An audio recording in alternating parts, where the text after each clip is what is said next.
তালের বড়া খেতে গেলে এই যে তাল প্রথমে চাষা হচ্ছে না, বসে শক্ত করে যে ঠাকানো হচ্ছে, বসা হচ্ছে, তাতে যে তাদের কাঠ বেরোবে, তার চেয়ে যদি এইরকম করে বডিটাকে শুয়ে দিয়ে এইভাবে যদি ঘষা যায়, জোরও পাওয়া যাচ্ছে এবং তাতে অনেক তাড়াতাড়ি অনেক বেশি কাজ বেরোবে।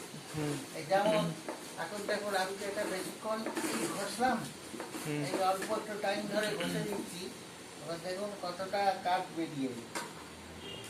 হ্যাঁ, এইখানে দেখুন এই কাঠ বেরিয়ে গেল। এটা আমার ভাইরা ভাইও শিখে নিচ্ছে মনে হয়, খুব তাড়াতাড়ি চালের বড়া অনেক খেতে পারবে। আরো যারা আছে বন্ধু বান্ধব বা দাদা ভাই, এইভাবে করলে তাদের অনেক সুবিধা হবে, প্রচুর ঘরে বসে তালের বড়া খেতে পারবে। এইখানেই প্রোগ্রামটা শেষ করলাম।